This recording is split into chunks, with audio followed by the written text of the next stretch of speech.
Makipag-usap tayo, makipag-usap tayo, makipag-usap tayo.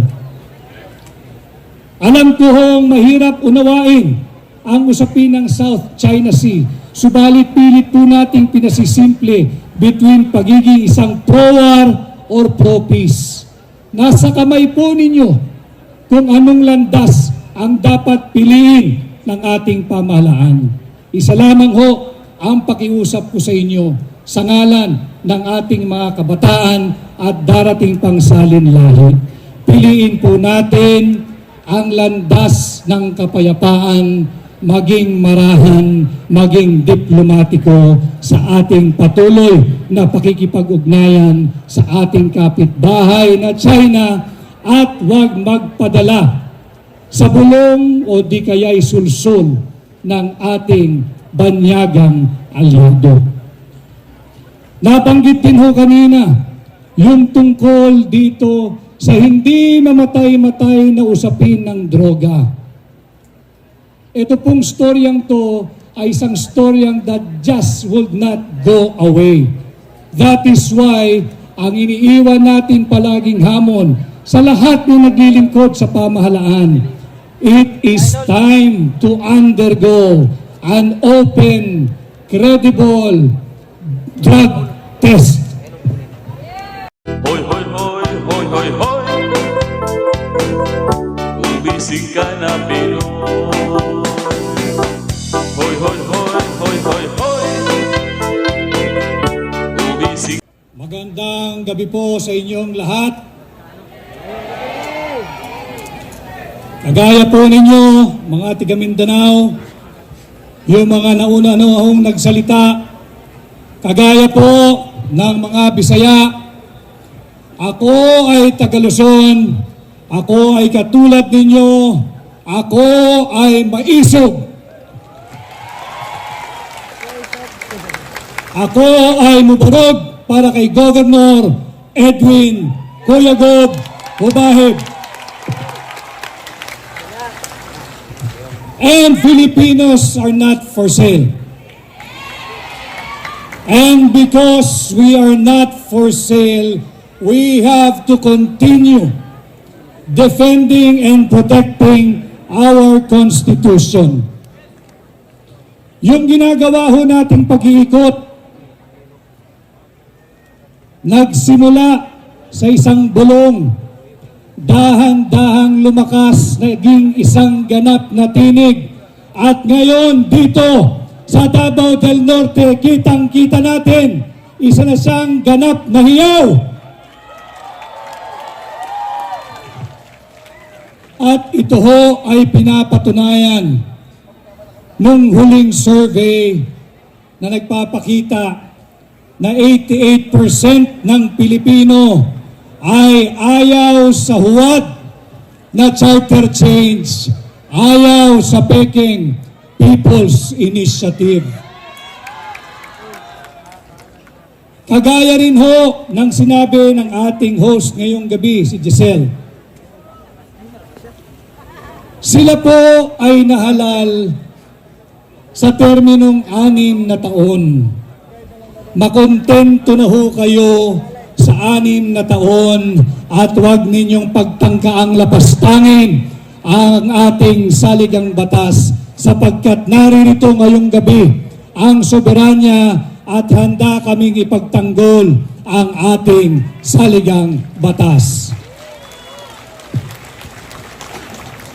Huwag ho tayong papasiguro, sapagkat sa muling pagbubukas ng sesyon, baka ipilit po nilang palusutin ang usapin na naman ng Peking Charter Change at huwad na People's Initiative. Laganap na po ang mensaheng ating iniikot sa buong bansa. Subalit hindi po tayo titigil dito, patuloy po tayong iikot kapiling si Pangulong Rodrigo Roa Duterte upang higit pang gisingin ang ating mga kababayan, hindi lamang dito sa Mindanao, hindi lamang sa Bisaya, kundi sa buong Pilipinas, kasama na kami sa Luzon.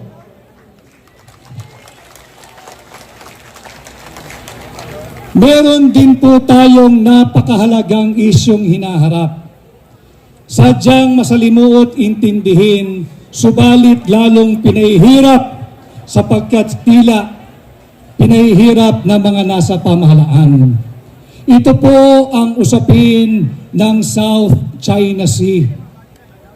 Tila po ginugulo kapag ka ikay nagpapaliwanag, kapag ka ikaw ay anti-war, kapag ka ikaw ay pro-peace, sasabihin nila, nagtatraidor ka sa Pilipinas, ikaw ay pro-China. Yan po ay malaking kasinungalingan. Ang usapin ng South China Sea ay hindi dahil ikaw ay pro-China o ikaw ay pro-US. Ang usapin ng pro-China ay ang pagtutol sa napipintong armadong sigalot sa pagitan ng ating munting bansa at ng higanteng China. Ang pagtindig laban sa gera ay hindi po pagiging pro-China. Ang hindi pagsang-ayon dito sa napipintong armed confrontation between our tiny nation, our beloved Philippines, and the giant China is not being a traitor to the Republic of the Philippines. Marami ho kasing mga basag ulo. Marami po yung mga warmongers. Marami po yung mga war freaks. Subalit hindi po nila naiisip. Andito po kasama natin yung mga kapatid natin na dati at yung iba'y kasalukuyang OFW. Gusto nung iilan na magkaroon tayo ng armadong konfrontasyon laban sa China dahil tutulungan daw tayo ng matagal na nating alyadong Estados Unidos.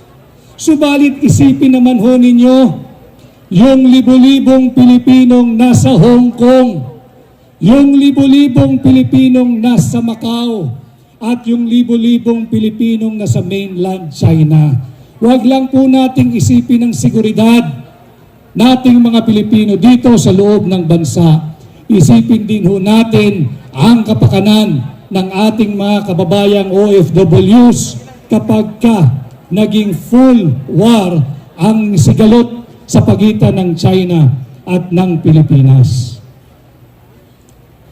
Yung pagiging pro-peace and anti-war, hindi po ito pagkakaroon ng defeatist mentality kagaya ng sinasabi ng isa dyan sa pamahalaan. Ang pagtutulak ng kapayapaan ay ang pagkakaroon ng pagiging pacifist mentality. Kapayapaan ang ating kagustuhan. War will only bring us unnecessary death, unwarranted destruction, and widespread hunger, poverty, and famine. Huwag na ho tayong magpakalayo-layo. Tingnan lang ho natin yung kalunos-lunos na sinasapit ng mga taga-Israel at Gaza. Yung hidwaan ng Israel at Hamas. Kanina ho ay nag-escalate at 200 drones, cruise missiles, ballistic missiles ang pinakawalan ng Iran papuntang Israel. Ang Israel ho ay isang bansang higit na mayaman kaysa sa bansa natin. Meron po silang tinatawag na integrated air defense system, yung Iron Dome. Subalit nung sila ay pinakawalan ng 200 drones, cruise missiles, and ballistic missiles kaninang umaga, sila rin ho ay nataranta. Paano pa kaya tayong Pilipino at paano pa kaya ang Pilipinas? Hindi po tayo handa. At hindi ho ibig sabihin ay isuko natin kahit katiting ng ating soberenya. Hindi ho. Kahit katiting ng ating teritoryo, hindi ho. Ang sinasabi ko ho rito, marami pang pamamaraan bukod sa isang armadong konfrontasyon. Buksan natin ang daan tungo sa diplomasya. Let us employ all tools of diplomacy. Makipag-usap tayo makipag-usap tayo, makipag-usap tayo. Alam ko hong mahirap unawain ang usapin ng South China Sea, subalit pilit po nating pinasisimple between pagiging isang pro-war or pro-peace. Nasa kamay po ninyo kung anong landas ang dapat piliin ng ating pamahalaan. Isa lamang ho ang pakiusap ko sa inyo sa ngalan ng ating mga kabataan at darating pang salinlahi. Piliin po natin ang landas ng kapayapaan, maging marahan, maging diplomatiko sa ating patuloy na pakikipag-ugnayan sa ating kapitbahay na China at huwag magpadala sa bulong o di kaya'y sulsul ng ating banyagang alyado. Nabanggit din ho kanina yung tungkol dito sa hindi mamatay-matay na usapin ng droga. Ito pong storyang to ay isang storyang that just would not go away. That is why ang iniiwan natin palaging hamon sa lahat ng naglilingkod sa pamahalaan, it is time to undergo an open, credible drug test.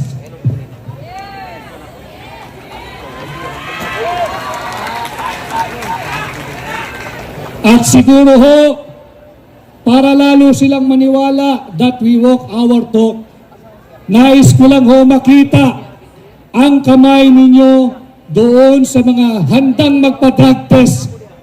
Pakitaas ang inyong kamay.